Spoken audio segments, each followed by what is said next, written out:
Welcome to my YouTube channel knowledge is power. और आज का हम लोगों का जो टॉपिक है जिस पे हम लोग बात करने वाले हैं दैट इज ट्रायल बैलेंस। ये एक बहुत ही इम्पॉर्टेंट अकाउंटिंग कंसेप्ट है जिसको आप लोगों को समझना पड़ेगा। ये अकाउंट्स का एंटायर प्रोसेस में एक बहुत ही इम्पॉर्टेंट पड़ाव है, ठीक है। ट्रायल बैलेंस अगर सही तरीके से आपका बन गया तो आप समझ लीजिए कि एटलीस्ट प्लस माइनस करने में तो अकाउंटेंट ने कोई भी गलती नहीं किया, ठीक है। बुक्स ऑफ अकाउंट्स में हम लोगों को काफ़ी सारे कैलकुलेशंस करना पड़ता है, तो कम से कम उन कैलकुलेशंस में कोई कमी नहीं रह गया है, इस बात का पूरा गारंटी मिल जाता है ट्रायल बैलेंस से। तो आइए देखते हैं ट्रायल बैलेंस में क्या क्या पॉइंट्स, मेजर पॉइंट्स है, क्या क्या इसका मेजर फीचर्स है, एक एक करके इसको समझते हैं। तो सबसे पहले देखिए trial balance is a statement. ये एक स्टेटमेंट के फॉर्म में होता है, ठीक है। तो स्टेटमेंट मतलब इसमें पर्टिकुलर्स रहेगा, अमाउंट रहेगा, तो बेसिकली ये एक स्टेटमेंट है। हम लोग कोई जर्नल एंट्री वगैरह ट्रायल बैलेंस में नहीं करते हैं, ठीक है, डेबिट क्रेडिट नहीं करते हैं, सिर्फ एक स्टेटमेंट है। तो आइए देखते हैं दूसरा जो यहाँ पे पॉइंट हम लोग का सामने निकल करके आ रहा है, that is it is prepared to check the arithmetic accuracy of the books of accounts. Books of accounts का जो अरिथमेटिक एक्यूरेसी है, अरिथमेटिक एक्यूरेसी का मतलब प्लस माइनस बैलेंस वगैरह निकालना, ये सब चीज होता है बुक्स ऑफ अकाउंट्स को पता करना। तो बुक्स ऑफ अकाउंट्स में अरिथमेटिक एक्यूरेसी तभी होगा जब ट्रायल बैलेंस का डेबिट साइड का टोटल और क्रेडिट साइड का टोटल इक्वल हो जाएगा। तो जैसे इक्वल हो जाएगा तो हम लोग ये इंश्योर्ड हो जाएंगे, इस बात से हम लोग एश्योर्ड हो जाएंगे कि हाँ ट्रायल बैलेंस को सही तरीके से बना है। तो इसका मतलब बुक्स ऑफ अकाउंट्स सही तरीके से मतलब कम से कम अरिथमेटिकली सही तरीके से बना होगा, प्लस माइनस में अकाउंटेंट ने कोई भी मिस्टेक नहीं किया होगा। लेकिन क्या इतना इनफ है? क्या ये काफी है? क्या प्लस माइनस में गलती ना होना ही काफी है? बिल्कुल नहीं। तो हम लोग इस बात ट्रायल बैलेंस का मिल जाना, मैच हो जाना, इस बात का गारंटी नहीं है कि आपने बुक्स और अकाउंट्स में कोई भी गलती नहीं किया है। सिर्फ इस बात का सबूत है कि आपने प्लस माइनस या कैलकुलेशन वाइज आपका कोई मिस्टेक्स नहीं हुआ है। आपको पता है कि accounts is based upon principles, accounts is based upon concepts.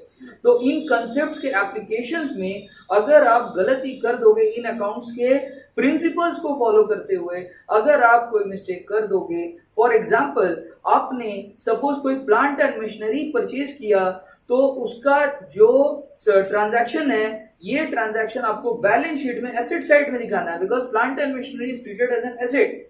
अगर कोई अकाउंटेंट इसको प्रॉफिट एंड लॉस अकाउंट में ट्रांसफर कर देता है तो एक बहुत बड़ा गलती उससे हो गया है। कौन सा गलती हुआ है? उसने कैपिटल एक्सपेंडिचर को रेवेन्यू एक्सपेंडिचर ट्रीट कर लिया, जो कि कंप्लीटली रॉन्ग है। लेकिन ट्रायल बैलेंस इस मिस्टेक को पता नहीं कर पाएगा। क्यों नहीं पता कर पाएगा? क्योंकि उसका बुक्स और अकाउंट्स का एक्यूरेसी वो खाली चेक करता है ना। डेबिट क्रेडिट में कोई मिस्टेक्स यहाँ पे नहीं होगा। एंट्री अगर सही हुआ होगा, एंट्री का डेबिट और क्रेडिट अगर सही हुआ होगा, तो आपका कोई भी गलती को ट्रायल बैलेंस पकड़ नहीं पाएगा, ऑल्दो ये प्रिंसिपली रॉन्ग है। तो ये बात बहुत ज्यादा यहाँ पे इंपॉर्टेंस रखता है। अब आप यहाँ पे देखिए जो नेक्स्ट पॉइंट है वो आप थोड़ा सा नोटिस करने की कोशिश करिए। It has two columns. Trial balance में दो कॉलम्स होते हैं, one is called as the debit column and the other is called as the credit column. तो दो कॉलम्स होंगे यहाँ पे, डेबिट कॉलम और क्रेडिट कॉलम। मैं नीचे एक छोटा सा ट्रायल बैलेंस का एक स्ट्रक्चर बनाया हूँ, आप यहाँ पे देख सकते हैं।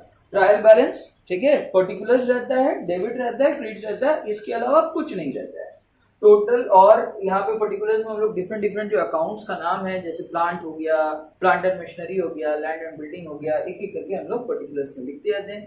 उसका अमाउंट को या तो डेबिट साइड में अगर ये एसेट है तो, और या फिर क्रेडिट साइड में अगर लायबिलिटी है तो हम लोग लिखते जाते हैं। फिर लास्ट में क्या करते हैं, डेबिट साइड और क्रेडिट साइड दोनों का टोटल करके देख लेते हैं, दोनों का टोटल इक्वल होना चाहिए। बेसिक अकाउंटिंग इक्वेशन के मुताबिक, basic accounting equation says that the assets, the total of the assets should be equal to the total of the liabilities plus the total of capital।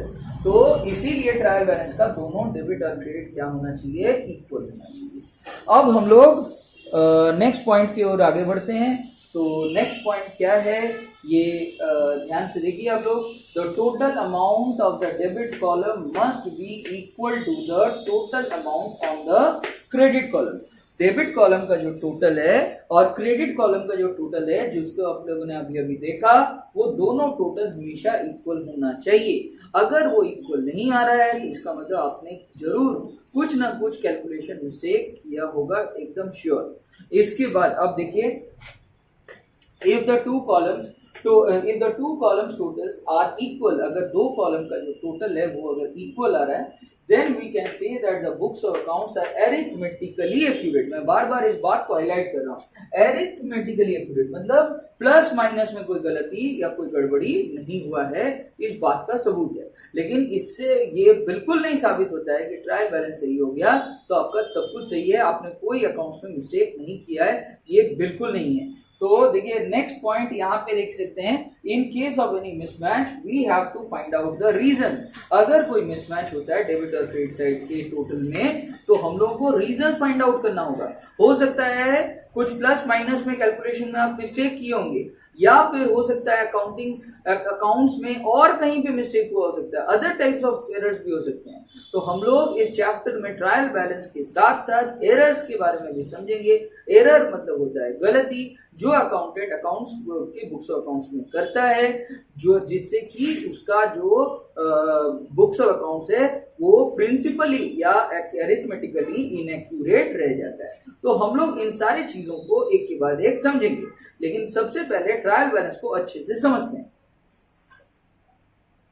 अब हम लोग देख पा रहे हैं इवन इफ, पॉइंट नंबर 7 देखिए, ये जो मैं बार बार करके जिस बात को हाईलाइट कर रहा था वो है, even if the books of accounts are arithmetically accurate as per the trial balance. Trial balance के मुताबिक अगर ये अरिथमेटिकली एक्यूरेट हो जाएगा तो भी, ठीक है, it doesn't guarantee the books of accounts, it doesn't guarantee that the books of accounts are free from all errors. मतलब ये इस बात का बिल्कुल सबूत नहीं है ट्रायल बैलेंस का मैच कर जाना कि हम लोग का बुक्स ऑफ अकाउंट सारे एरर से फ्री हो गया है। इस बात को बिल्कुल काइंडली आप लोग इसका कंक्लूजन ड्रॉ मत करिएगा।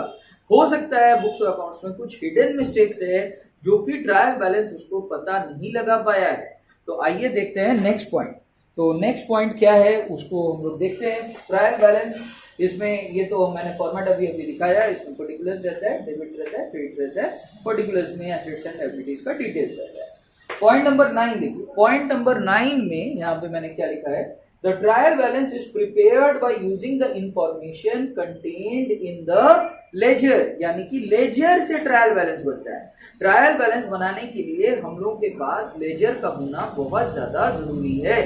इसके बाद it consist of, trial balance में क्या क्या अकाउंट आता है, इसमें रियल अकाउंट आ जाता है, इसमें नॉमिनल अकाउंट आ जाता है, इसमें पर्सनल अकाउंट आ जाता है। यानी कि जितने तरह के अकाउंट्स के बारे में आप सुने हो वो सारे अकाउंट्स, सारे टाइप्स ऑफ अकाउंट्स यहाँ पे ट्रायल बैलेंस में पाया जाएगा। इसके बाद कहां कहां जाएगा ये ट्रायल बैलेंस, आइए हम लोग ट्रायल बैलेंस से ये इंफॉर्मेशन को कहां ले जाया जाएगा, आइए हम लोग इस बात को समझते हैं। हेलो दोस्तों, कंटिन्यूइंग विद द वीडियो। अब हम लोग देखेंगे कि अकाउंट्स में 3 मेजर टाइप्स ऑफ अकाउंट्स होते हैं। ठीक है, 3 मेजर टाइप्स ऑफ अकाउंट्स हैं, that is real account, nominal account और पर्सनल अकाउंट। पूरे के पूरे अकाउंट सब्जेक्ट में इन तीनों अकाउंट्स के बगैर और कोई अकाउंट्स नहीं है। ऑल्दो कोई बोलते हैं कि वैल्यूएशन अकाउंट नाम का एक चौथा अकाउंट भी है। खैर, हम लोग उस टॉपिक को अभी डिस्कस नहीं करेंगे। तो रियल अकाउंट क्या होता है, दुनिया में जितने तरह के एसेट्स हैं आपका वो सारे एसेट्स मिलकर के बन जाते हैं रियल अकाउंट, चाहे वो फिक्स एसेट्स हो, चाहे वो करेंट एसेट्स हो, एटसेट्रा। अगर हम लोग पर्सनल अकाउंट का बात करेंगे तो पर्सनल अकाउंट हो सकता है राम, श्याम, मोहन, ठीक है, this will consist of any particular person. किसी से हो सकता है आपको पैसा लेना होगा, किसी को हो सकता है आपको पैसा देना होगा, डिपेंड करेगा। तो अगर किसी से आपको पैसा मिलने वाला है तो आपके बुक्स ऑफ अकाउंट्स में वो एसेट साइड में शो होगा, और अगर किसी को आपको पैसा देना होगा तो आपके बुक्स ऑफ अकाउंट्स में उसको क्रेडिट साइड में आपको शो करना होगा। तो अब आप देख सकते हैं रियल अकाउंट में this account contains all the assets. It will be taken from the trial balance to the asset side of the balance sheet. It will be taken from the trial balance to the asset side of the balance sheet. अब देखिए personal account, this account consists of persons such as Ram, Shyam, Mohan, etc. these personal accounts will also be transferred to the balance sheet. ये भी balance sheet में transfer होगा. कौन से side में होगा ये डिपेंड करेगा कि पैसा लेना है किसी से कि पैसा देना है. सपोज राम से पैसा आपको लेना है तो राम को आप एज ए डेटर ट्रीट करो और आप उसको एसेट साइड में आप उसको शो कर सकते हो. अगर हो सकता है शाम को आपको पैसा लौटाना है तो इन दैट केस शाम के प्रति आपका लायबिलिटी हो जा रहा है तो आप उसको लायबिलिटी साइड में शो करो. तो ये डिपेंड करेगा. इसके बाद नॉमिनल अकाउंट. तो नॉमिनल अकाउंट में क्या होता है? दिस अकाउंट कंटेन्स इनकम्स, ठीक है, ए इनकम्स, बी एक्सपेंसेस, सी लॉसेस, डी गेन्स. मतलब ये चार चीज आपको यहाँ पे याद करना है. Income, expense, loss and gain. All nominal accounts will be transferred to the trading and profit and loss account. तो सारे के सारे जो नॉमिनल अकाउंट है वो सारे आइटम्स चले जाएंगे trading account and profit and loss account में. इसके बाद अब यहाँ पे देखिए point number 12, trial balance doesn't contain closing stock. Trial balance में क्लोजिंग स्टॉक का कोई भी इंफॉर्मेशन रिकॉर्डेड नहीं रहेगा.